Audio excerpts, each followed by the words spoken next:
Good afternoon, everyone. Can everyone hear me okay? Great, thank you.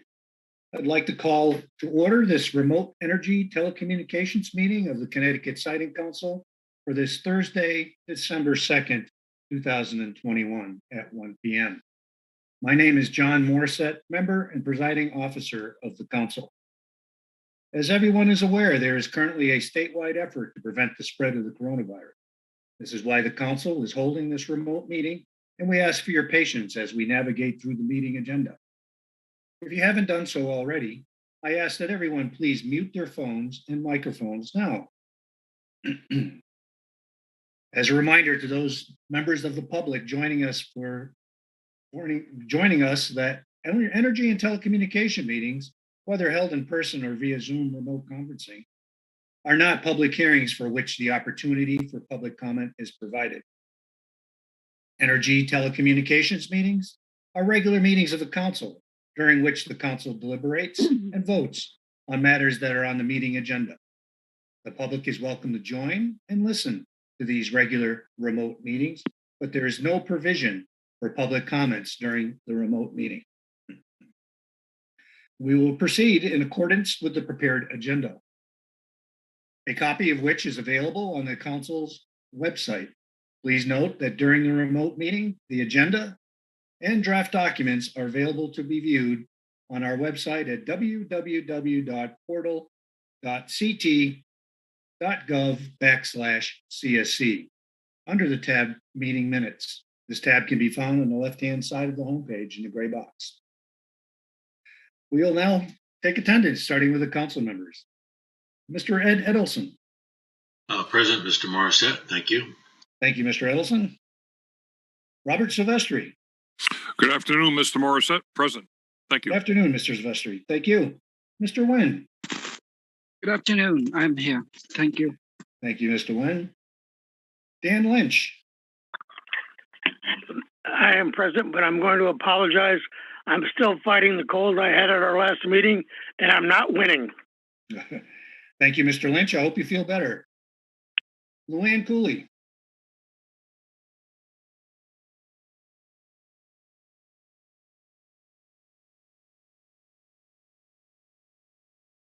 Luann Cooley. I thought I saw her on the. Okay, we'll give her a minute. I am here. Sorry, I was having some connection issues. There we go. Thank you, Luann. Members of the staff, Melanie Bachman. Present. Thank you. Thank you. Lisa Matthews. Present. Thank you. Thank you. Christina Walsh. Present. Thank you. Thank you. Fred Cunliffe. Present. Thanks. Thank you. Robert Mercier. Present. Thank you. Michael Perone. Present. Thank you. Thank you. Ifnay Nwankwo. Present. Thank you. Thank you. Our first item on the agenda is the minutes for the meetings of November 18th, 2021. Is there a motion? Silvestri, Mr. Morissette. I'll move to approve the minutes. Thank you, Mr. Silvestri. Is there a second? Dan Lynch, second. Thank you, Mr. Lynch. We have a motion by Mr. Silvestri, second by Mr. Lynch to approve the minutes. Is there any discussion? Mr. Edelson. No discussion. Thank you. Thank you. Mr. Silvestri. No discussion. Thank you. Thank you. Mr. Nguyen. No discussion. Thank you. Thank you. Mr. Lynch.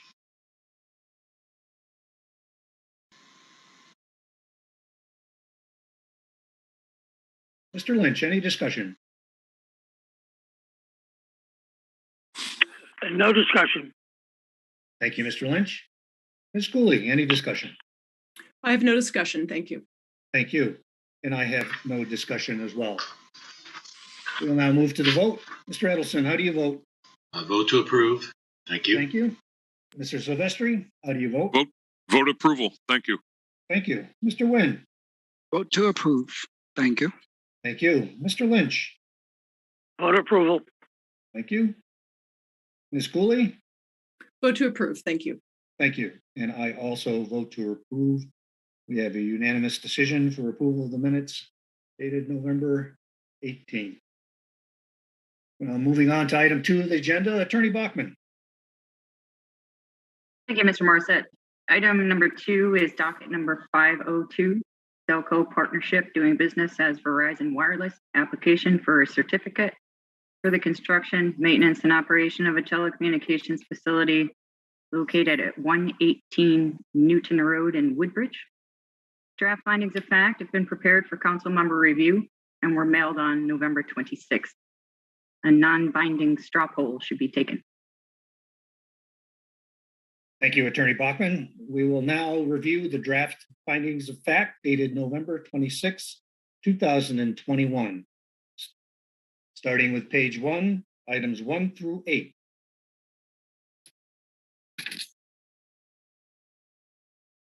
Page 2, item 9 through 17.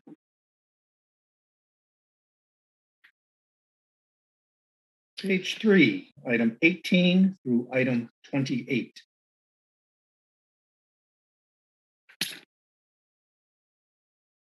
Page 4, item 29 through item 36.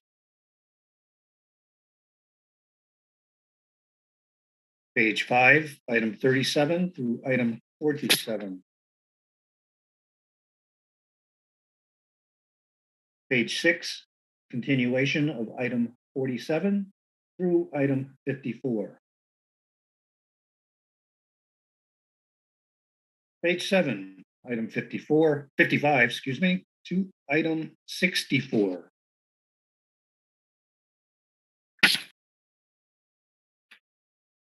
Page 8, continuation of item 64 through item 73.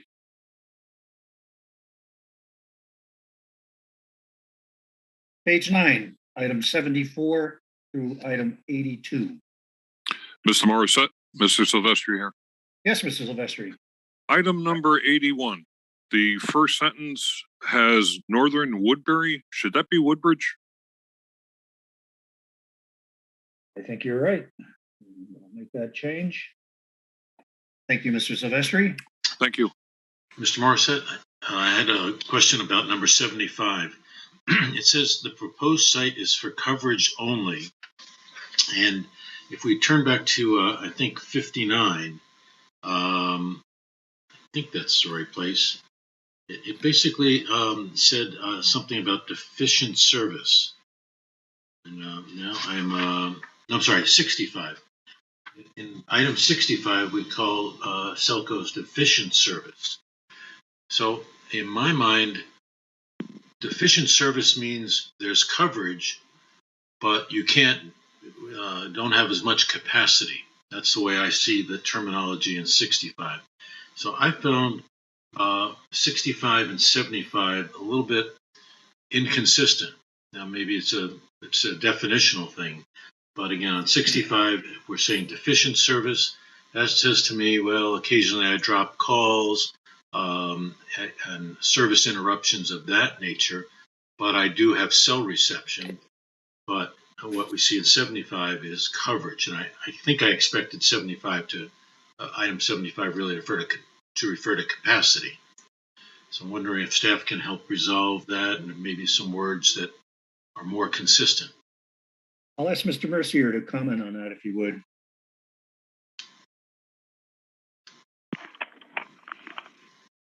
Yes, thank you. Yes, I will clarify that language between the two findings, but essentially the proposed site is to create reliable wireless service for Selco. Okay. 75 more refers to the site helping out adjacent sites for capacity issues. Sometimes some towers will also offload traffic from certain sectors that are reaching their exhaustion limits. However, this site is not proposed to do that. It's strictly for a reliable service. So I'll clarify those two. For a reliable service. I'll clarify those two. For a reliable service. I'll clarify those two. Thank you, Mr. Mercier. Thank you. Mr. Edelson, does that work for you? Right, especially because I heard him repeat it 4 or 5 times. So I think he really meant it. No, thank you. Yeah, that's fine. Thank you. Okay, I have one editorial comment on number 80.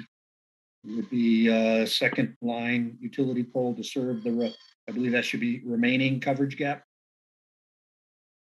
Mhm.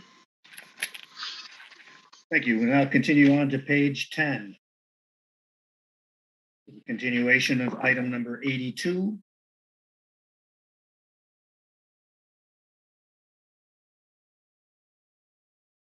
Through site 10.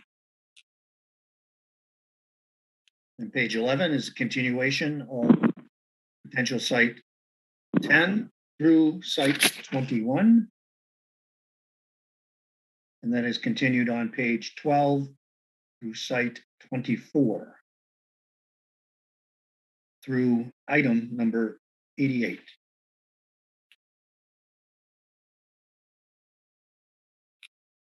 Page 13, item 89 through item 97.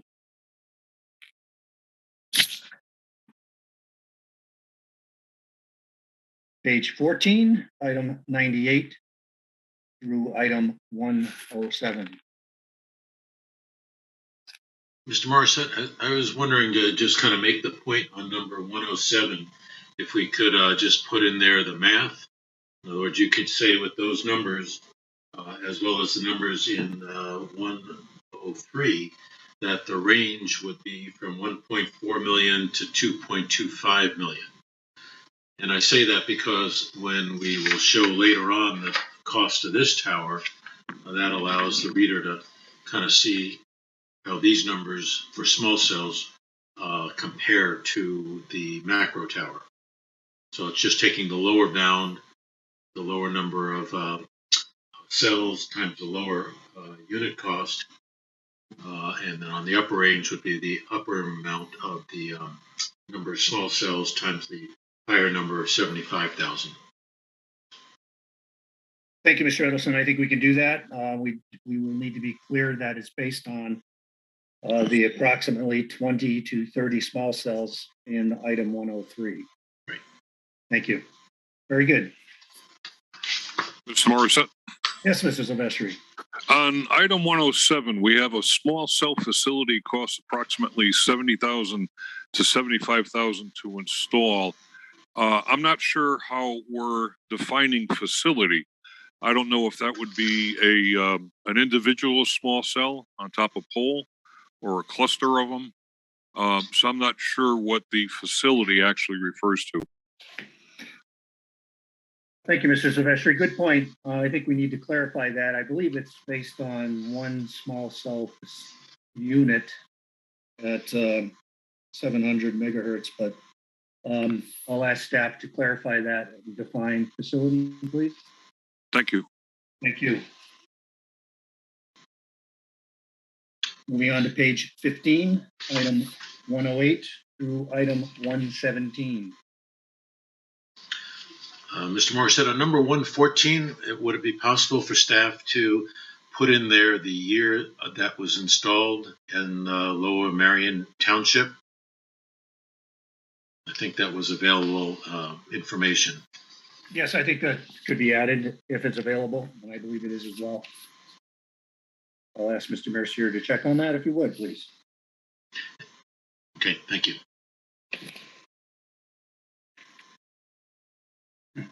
Moving on to page 16, item 118 to item 131.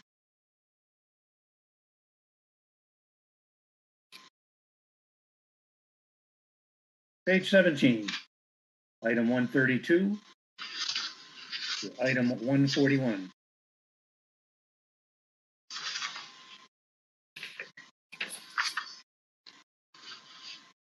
Moving on to page 18, item 142 to item 150.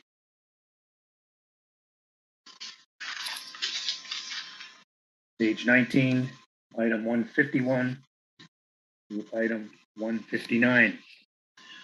Mr. Morissette, on number 159, something different happened in this docket review that I hadn't seen before, where we had a significant amount of testimony provided by environmental consultants for a WINIT, but then they were not available for cross-examination. So I believe that's why that information that they presented is not in the finding of fact, because it could not be cross-examined. But I feel like somebody looking at the transcript might not understand that. And I'm wondering if we could, or if we should have a comment indicating, in a sense, what happened, that that the party presented had people present numerous items regarding the environment, but they were not made available for cross-examination, and therefore was not put in the finding of fact. I don't know if we've had this situation before, and maybe Attorney Bachman has some history there. But again, it just seems like there's a gap between what we see in the transcript versus what we see in the finding of fact. Thank you, Mr. Edelson. I'll ask Attorney Bachman to provide some direction on that in her comments. Attorney Bachman. Thank you, Mr. Morissette. It certainly occurred in the record, Mr. Edelson. So, we could add a finding. I don't know if the council would prefer it be added to the procedural section or the environmental section, or where it would most appropriately be placed. You feel as if it should be an environmental consideration? Well, I guess that's what triggered it in my mind, because it was all about the environment. So that's where I was thinking. I'm not sure I really have a preference one way or the other. I hadn't thought about that. But I would think that if somebody was going to review this and heard about, the hearings that we had, the public meetings that we had, they would look in the environmental section for that. So off the top of my head, I guess I would choose the environmental section. Okay, we could put it in both as well and refer back if, Right. So then. Yeah, you get them coming or going. Yeah, no, that makes sense too, if that's okay. I think my preference would be to add it in both because in my view, it is a procedural item that occurred that covered the environmental section. So if we could do that, that would be helpful. Thank you, Attorney Bachman, and thank you, Mr. Edelson. Now moving on to page 20. Item 160 to 164.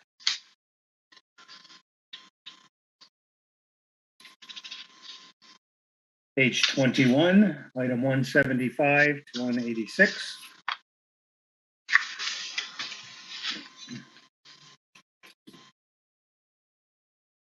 Page 22, a continuation of 186 to 195. Mr. Morissette, I was a little confused on number 192, and maybe too much time has passed. But when I look at figure 8 and the way the relocation happens, that it goes further away from the Soundview property line, or the property line along Soundview, it would seem to me it's further away from the cul-de-sac in general, and why the words here say make the tower appear larger from the end of the Soundview Drive cul-de-sac. So maybe I'm just not reading it correctly, but that seemed inconsistent with our attempt to move it, or to ask them to move it. I would have thought by moving it, it would appear smaller. Thank you, Mr. Edelson. I'll have Mr. Mercier comment on that, if you would. Yes, thank you. Mr. Edelson, were you referring to figure 8? Yep. Okay, figure 8 is the proposed site location. Unfortunately, for this alternate site, we don't have a similar type map. However, on figure 11, the alternate site plan was proposed. And if you compare that with figure 10, which is its companion type site plan showing property boundaries and whatnot, it is closer. I guess the main point was that you're moving it slightly into the middle of the property rather than the south end, so therefore it's closer to Soundview Drive, and therefore the testimony was it would appear larger because it's closer. I misstated. I really was talking about figure 10 and 11. I said yes to figure 8. But again, I don't want to make too much out of this, but the site is almost adjacent to Soundview Drive, right at that curve. And then on the alternate, it's moved back by quite a distance into more of the interior. So when you say larger, where's the person sitting or standing who's looking and seeing it larger? Okay, I see the issue now. The Soundview Drive shown on figure 10 and 11 in that curve area, that really doesn't exist. It's basically really a paper road. And there's a cul-de-sac that ends at the north property line there. That's not really shown on these two diagrams as a cul-de-sac. However, the paved portion of Soundview Drive does not extend onto the site property. So paved portion kind of dead ends. Okay. So, and if you would go back to figure 8, you'll see that cul-de-sac yep. and the trees where the paper road is. I see what you're saying now. Thank you very much. That clarified it. That's it. Yep. I'm good. Great. Thank you, Mr. Edelson. Thank you, Mr. Mercier. We're moving on to page 23, figure 1, site location topographic map.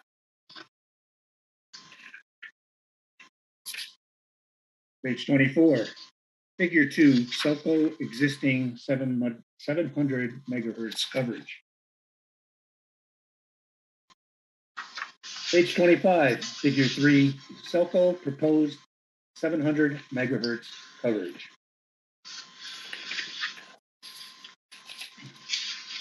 Page 26, figure 4, Selco existing 2100 megahertz coverage. Page 27, figure 5, Selco proposed 2100 megahertz coverage.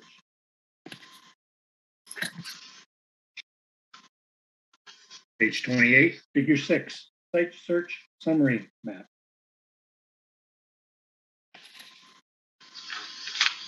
Page 29, figure 7A, Selco 700 megahertz coverage model from 15 Meeting House Lane at 140 feet. Figure 7B, Winnet 700 megahertz coverage from 15 Meeting House Lane at 140 feet. Page 30, figure 8, site location aerial image.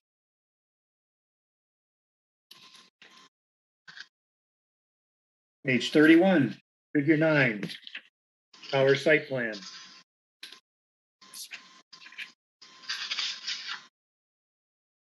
Page 32, figure 10, proposed site location / site plan. Page 33, figure 11, alternate site location site plan.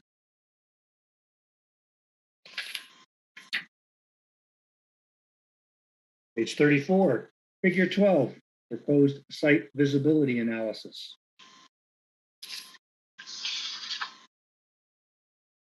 Page 35, locations of photo from tower visibility.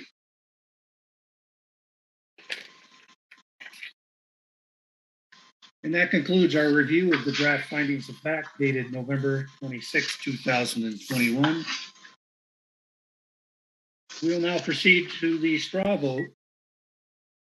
And please indicate your preference over the proposed versus alternative site. We will start if you are voting for the project. We will start with Mr. Edelson. Mr. Edelson, your straw poll vote, please, a non-binding straw poll vote. Correct. So I think I understand what you're looking for. I would be voting in favor of this docket with the alternate site. I would say the site appears to have no significant environmental or historical impacts, and so the major trade-off is between visibility from the nearby residents versus cost-effective wireless coverage.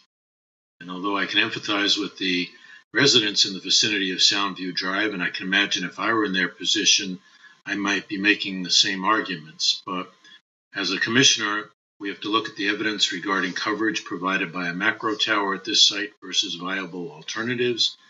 And as I've said before, I believe that wireless communications is a core infrastructure of a town, somewhat equivalent to paved roads in the 1930s. And at this point, there's no viable alternative to providing wireless services that the public demands in a large residential area without a macro tower somewhere in that residential area. Thank you. Thank you, Mr. Edelson. Mr. Silvestri, your straw poll vote, please. Thank you, Mr. Morissette. First of all, I'm not convinced that no alternative site exists for a cell tower to provide the reliable service coverage within the area in question. So I do believe that through the course of our proceedings, that by themselves, when we looked at small cells and DAS systems, they were effectively ruled out as they will not provide the reliable wireless communication services. So when alternative cell tower sites were examined during the proceedings, various restrictions and, shall we say, shortcomings were discussed that appear to rule these out, except possibly for one site. And that site, to me, is still Meeting House Lane, and that's where I'm hesitating. I don't know if Meeting House Lane can provide the sought-after coverage because, in my opinion, it appears that the data are not complete. So various cell tower heights were discussed during the proceedings, but data, specifically the drive tests, were missing. And I think that could demonstrate that the location is indeed viable. And as we had discussed during the proceedings, the drive test seems to be more accurate than the coverage models. But on the other hand, such tests or other site-specific parameters or concerns could effectively rule out that site. So right now, I can't really definitively, conclusively decide whether the site proposed is the only site available. I keep looking at Meeting House. I still have questions.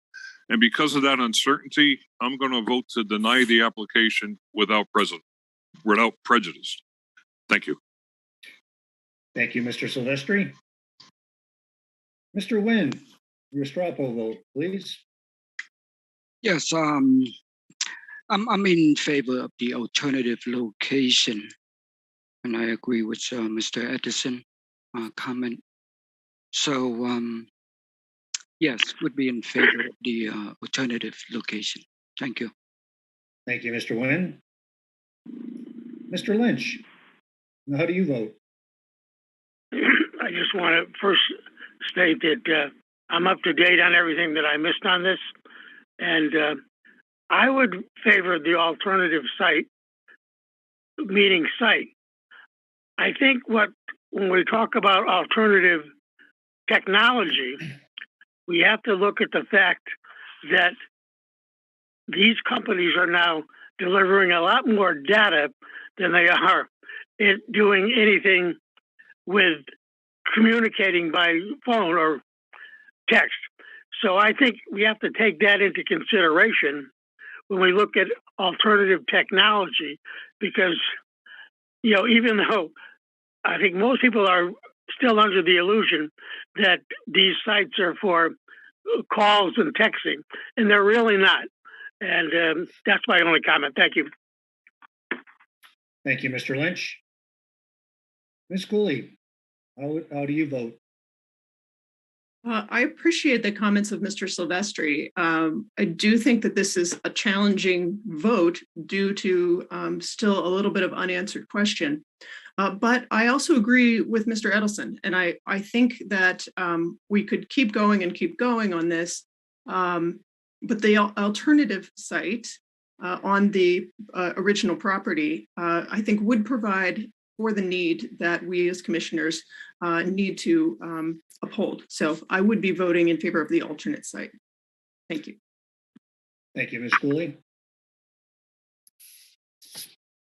I agree with Mr. Silvestri. I think the 15 Meeting House Lane site with a combination of small cells could possibly provide the coverage that the proposal would provide.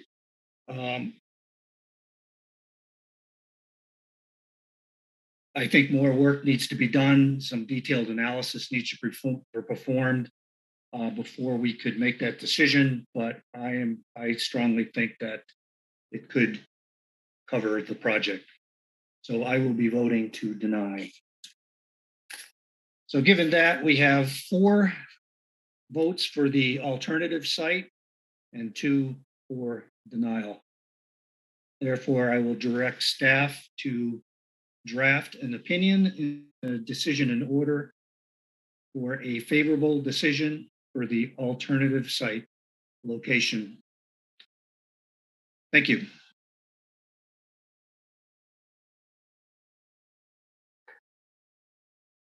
We'll now move to item number 3 on the agenda. Attorney Bachman. Thank you, Mr. Morissette. Item number 3 is docket number 503.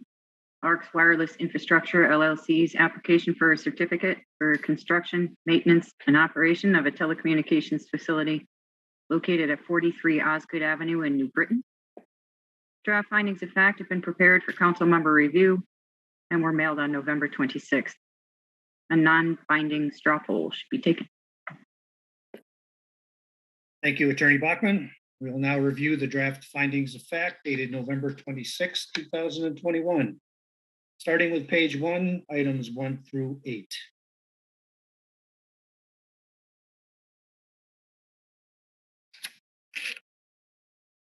Page 2, item 9 through 17.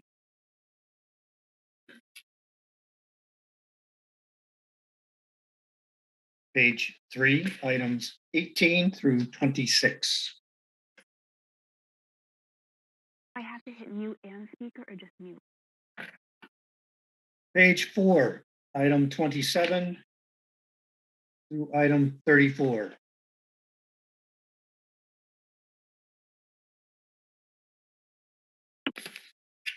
Page 5, item 35 through item 43. Mr. Morissette, I think on number 40, it should be November 14th, 2020. Thank you, Mr. Edelson. Moving on to page 6, item 44 through item 50. Excuse me, Mr. Morissette. Yes, Mr. Lynch. I'm being called, so I'm going to have to step away for about 2 or 3 minutes, if you don't mind. Thank you, Mr. Lynch. Page 7, item 51 through item 59. Page 8, item 60 through item 67.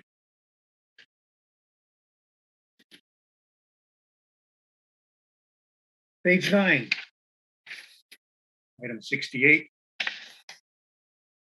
through item 72.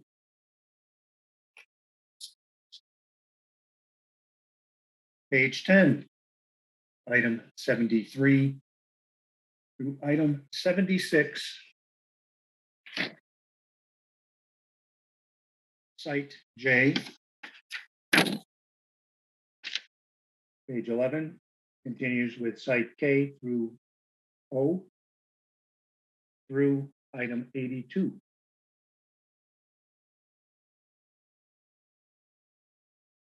Page 12, item 83, item 94.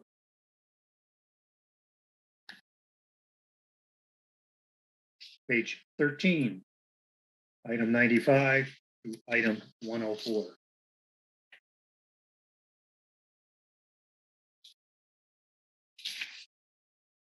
Page 14, item 105 through item 114. Mr. Morissette, on number 107, I feel like just the other day, well, Tuesday, we were told that AT&T always puts lightning rods on their towers. So I'm just, if we hadn't had the meeting on Tuesday or the docket, this would not have triggered anything in my mind. But can we clarify what AT&T's position is on lightning rods? I think we can clarify for this, these findings of fact. Mr. Perone could look into that, but I believe that's what they testified to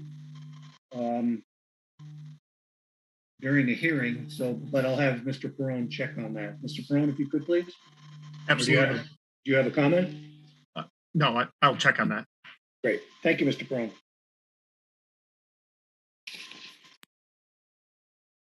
Moving on to page 15, item 115 to item 122. Mr. Morissette, Yes, Mr. Silvestri. with item 120, where we have tower and foundation at 85,000 with the asterisk, the cost of the yield point at $500 seems awfully low. Could we just check that to make sure that's correct? Yes, Mr. Silvestri, it does seem low. Mr. Perone, if you could check that, please. Yes, I will. Thank you. Thank you. Moving on to page 16. Item 123 to item 132.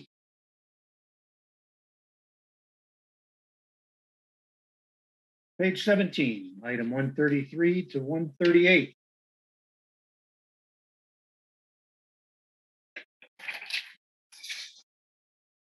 Page 18, 139 to 148.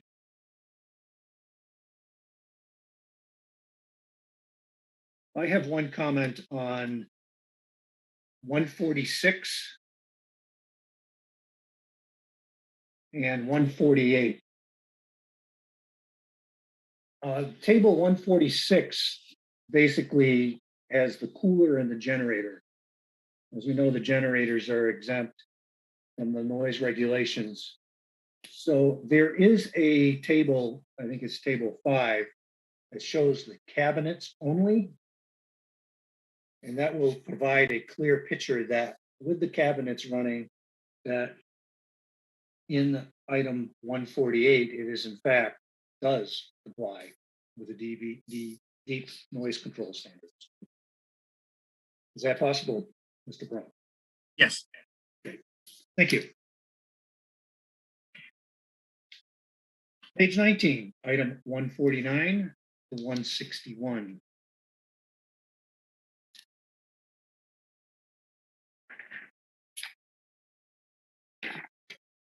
Page 20, item 162 to item 170.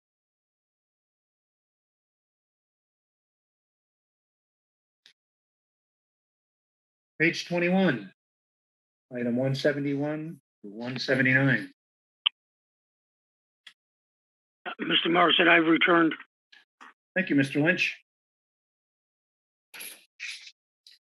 Moving on to page 22, item 180 to 182. I'm sorry, Mr. Morissette, I had one on number 178, just a sort of grammatical thing. At the very end, it says a monopine would cost approximately $90,000. Well, Yes. maybe that's true. So I thought it was $90,000 more, though. I thought it was much more expensive. Can we check on that if that's an incremental amount or that's the full amount? No, I think it's an incremental amount. Mr. Perone, if you could clarify that, please. Yes. Thank you. Thank you, Mr. Olson. Page 23, figure 1, aerial map.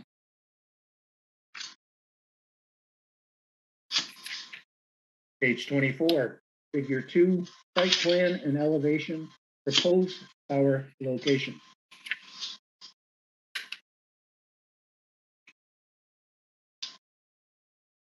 Page 25, figure 3, site overview with access and utility easement, proposed tower location. Page 26, figure 4, AT&T existing 700 megahertz coverage.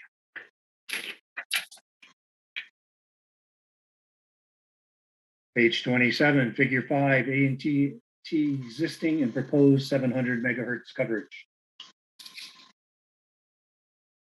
Page 28, figure 6, viewshed map / analysis of proposed site. And page 29, figure 7, photo log.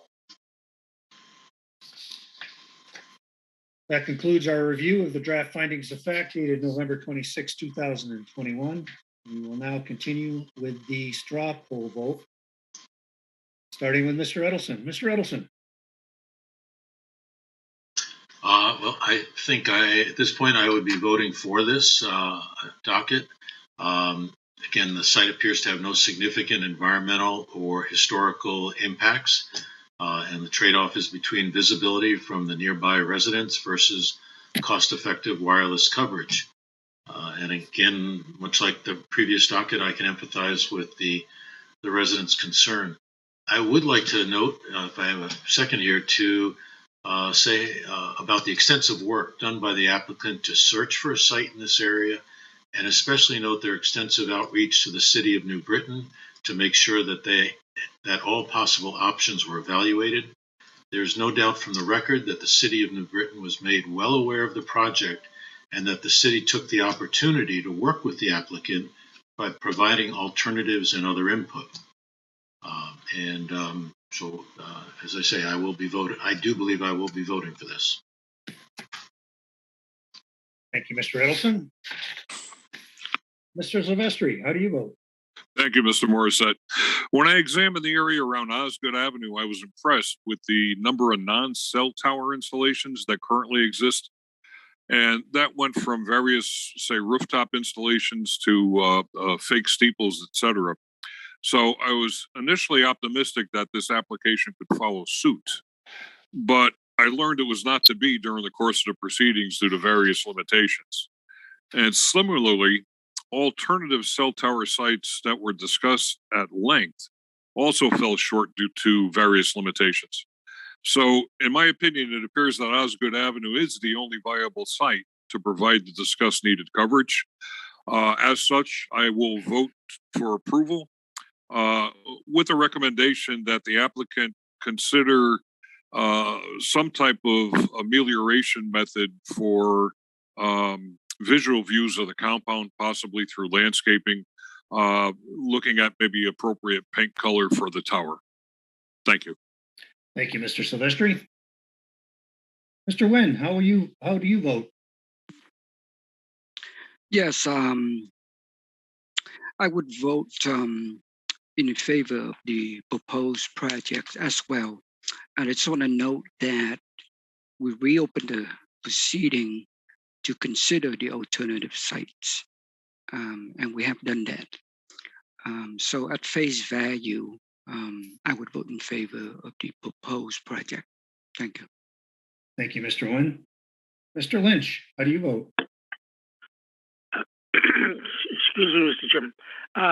Again, I have to say that I am caught up on all the reading, and I would be voting yes. Thank you, Mr. Lynch. Ms. Cooley, how do you vote? I would be in favor of the project. Thank you. Thank you, Ms. Cooley. I will be voting to deny. I cannot bring myself to vote approval for this project, considering the abutting property owners on Richmond Avenue, specifically 40 and 52, 46, and 36.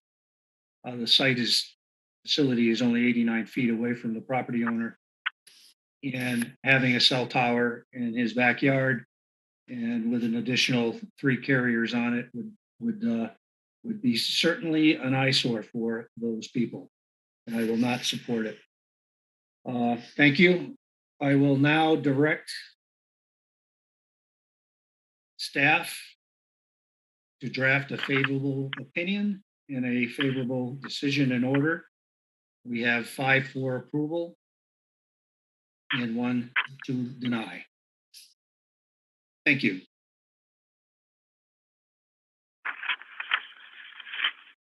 We'll now move on to item 4 on the agenda. Attorney Bachman.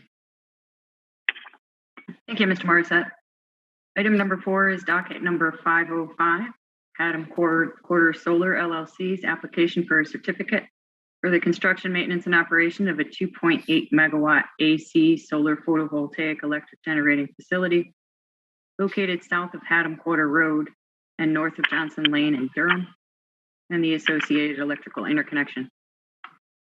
Draft findings of fact, a draft opinion, and a draft decision in order have been prepared for council member review and were mailed on November 26th. An electronic signature sheet has also been prepared. Thank you, Attorney Bachman. We will now commence with the review of the draft findings of fact dated November 26, 2021, starting with page 1, items 1 through 9.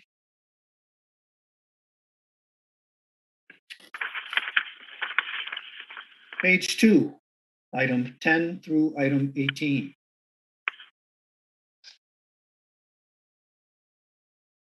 Page 3, item 19 through item 28. Page 4, continuation of item 28 through item 37. Page 5, continuation of item 37 through item 45.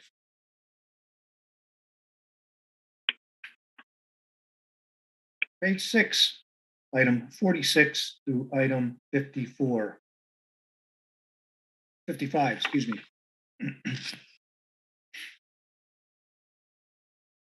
Page 7, item 56 through item 63.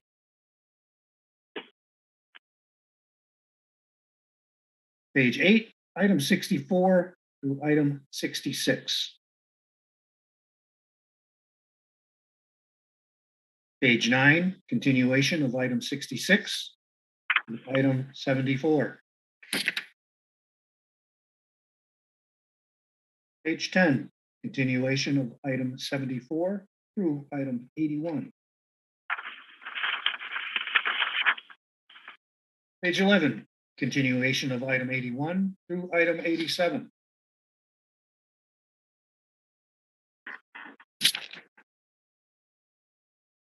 Page 12, item 88 through item 97.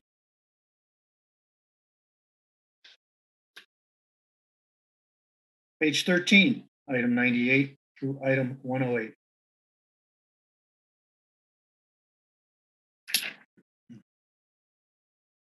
Page 14, item 109 through item 116. Mr. Morissette, Yes, Mr. Silvestri. on item 111, on the second line, it has the exact number of trees to be removed, and then there's MR1 in pink type or something like that by the applicant. I'm not sure what that's supposed to be. We'll have Mr. Mercier take a look at that and remove it if appropriately. Thank you, Mr. Silvestri. Thank you.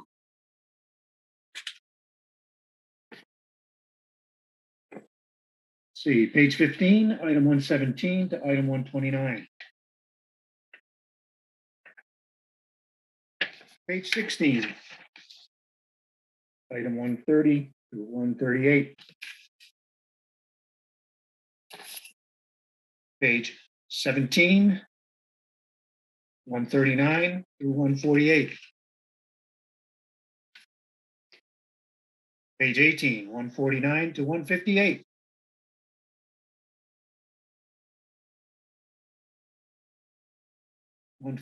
Page 19, 159 through 166. Page 20, 167 through 177. Page 21, item 178 to 187.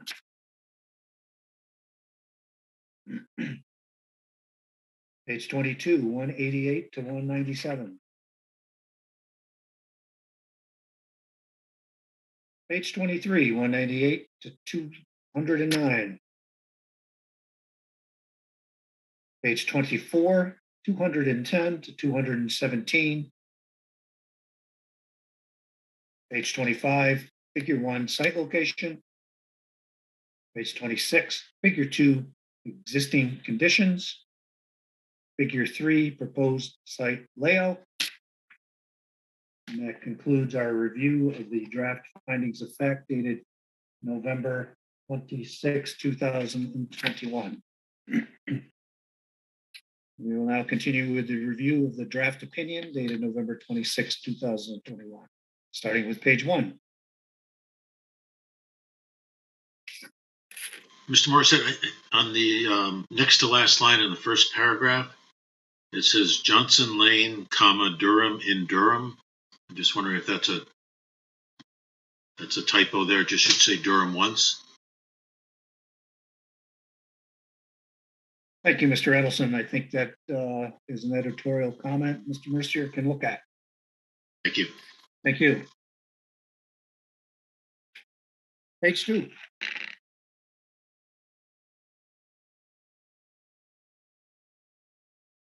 Continuing with page 3.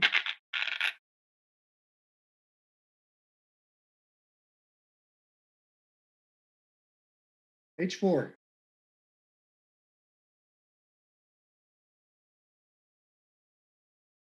Page 5.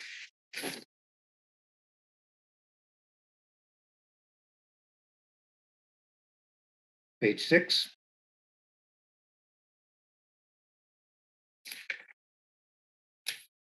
Page 7.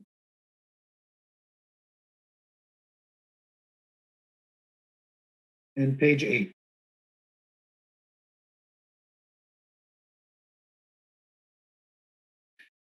I believe there's an editorial comment on the second paragraph under the conclusion at the end of the sentence with operation and maintenance plan. I think there's a character in there that could be deleted. Thank you. That concludes our review of the draft opinion dated November 26, 2021. We will now review the draft decision and order dated November 26, 2021, starting with page 1.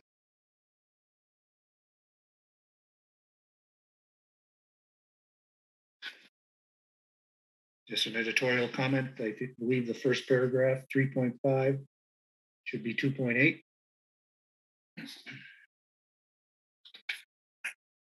Page 2.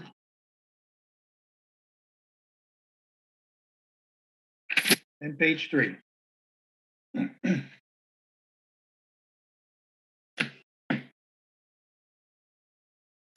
will now continue with the final vote. Is there a motion to approve the draft findings of fact, draft opinion, and the draft decision in order? So moved, Mr. Morissette. Thank you, Mr. Silvestri. Is there a second? A second by Ed Edelson. Thank you, Mr. Edelson. We have a motion by Mr. Silvestri and a second by Mr. Edelson to approve the documents, findings of fact, opinion, and decision in order as written and amended during these discussions. We'll now move to the vote. Mr. Edelson, how do you vote? Vote to approve. Thank you. Thank you. Mr. Silvestri, how do you vote? Vote to approve. Thank you. Thank you. Mr. Nguyen, how do you vote? Vote to approve. Thank you. Thank you. Mr. Lynch, how do you vote? Excuse me, Mr. Morris. This is the one item I was unable to catch up on, so I'm going to be abstaining. Very good, Mr. Lynch. Ms. Cooley, how do you vote? Vote to approve. Thank you. Thank you. And I also vote to approve. Mr. Nguyen, did I get your vote? I don't think I did. Yes, you did. Okay. Vote to approve. Thank you. Okay, we have 5 to approve and 1 abstention. The motion passes. The documents are approved. Thank you. We'll now move on to item number 5 on the agenda. Attorney Bachman. Thank you, Ms. Morissette. Item number 5 is petition number 1466. Green Skies Clean Energy LLC's petition for the proposed construction, maintenance, and operation of a 2.5 megawatt AC solar photovoltaic electric generating facility located at Treat Farm, 361 Old Tavern Road in Orange, and the associated electrical interconnection. Staff recommends setting the date by which to render a decision in this matter as no later than April 4th, 2022.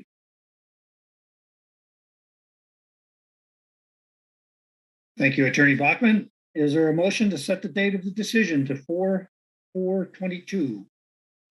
Yeah, Mr. Morissette, I'll make that motion to set the date for decision no later than 4/4/2022. Thank you, Mr. Jen Silvestri. Lynch, I'll second. Thank you, Mr. Lynch. We have a motion and a second. Any discussion? Mr. Edelson? No discussion. Thank you. Thank you. Mr. Silvestri, any discussion? No discussion. Thank you. Thank you. Mr. Nguyen, any discussion? No discussion. Thank you. Thank you. Mr. Lynch, any discussion? No discussion. Thank you. Ms. Cooley, any discussion? I have no discussion. Thank you. Thank you. And I have no discussion. We'll now move to the vote. Mr. Edelson, how do you vote? Vote to approve. Thank you. Thank you. Mr. Silvestri? Vote to approve. Thank you. Thank you. Mr. Nguyen, how do you vote? Vote to approve. Thank you. Thank you. Mr. Lynch, how do you vote? Vote approval. Thank you. Ms. Cooley, how do you vote? Vote to approve. Thank you. Thank you. And I also vote to approve. We have a unanimous decision. We'll set the date of decision to April 4th, 2022. And I'll move to agenda item number 6, Attorney Bachman. Thank you, Mr. Morissette. Item number 6 is petition number 1470. Telco Partnership doing business as Verizon Wireless, New Singular Wireless, and T-Mobile Northeast joint petition for a declaratory ruling for the proposed installation of a temporary telecommunications facility and associated equipment located at Sacred Heart University at 5151 Park Avenue in Fairfield. New Singular Wireless requests intervener status, and staff recommends approval. Thank you, Attorney Bachman. Is there a motion? So moved. Edelson. Jen Lynch, second. Thank you, Mr. Edelson. Thank you, Mr. Lynch. We have a motion and a second. Any discussion? Mr. Edelson? No discussion. Thank you. Thank you. Mr. Silvestri, any discussion? No discussion. Thank you. Thank you. Mr. Nguyen, any discussion? No discussion. Thank you. Thank you. Mr. Lynch, any discussion? No discussion. Thank you. Ms. Cooley, any discussion? No discussion. Thank you. Thank you. And I have no discussion as well. We'll now move to a vote. Mr. Edelson, how do you vote?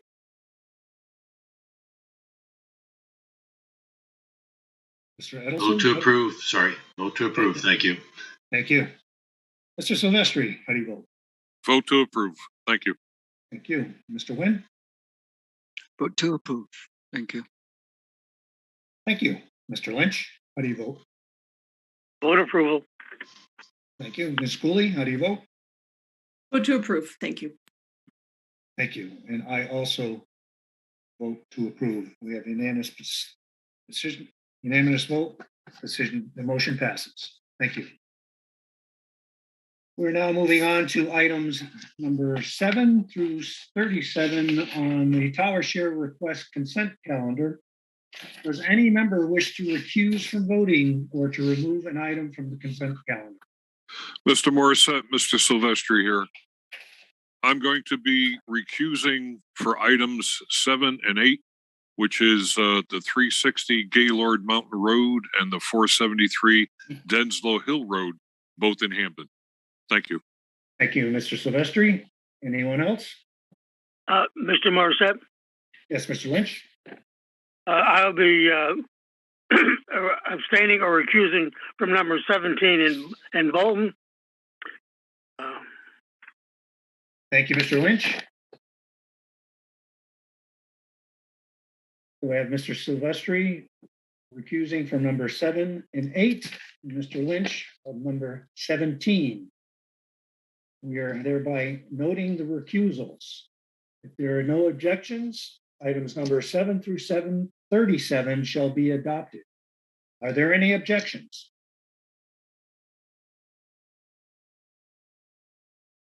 Hearing none, items number 7 through 37 are adopted. Thank you. We will now move on to administrative matters. Attorney Bachman. Thank you, Mr. Morissette. For our upcoming calendar events, we have the last Energy and Telecommunications meeting of 2021 scheduled for December 16th at 1 p.m. via Zoom.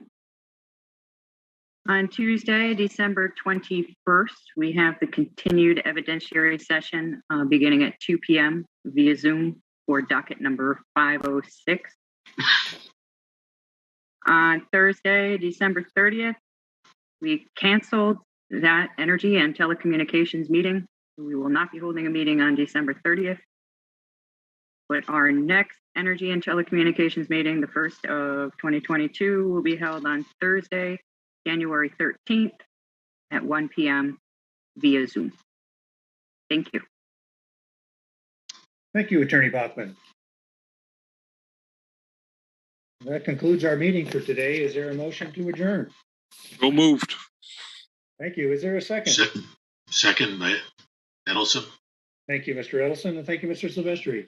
We are hereby adjourned. Thank you, everyone. Have a good evening. Thank you.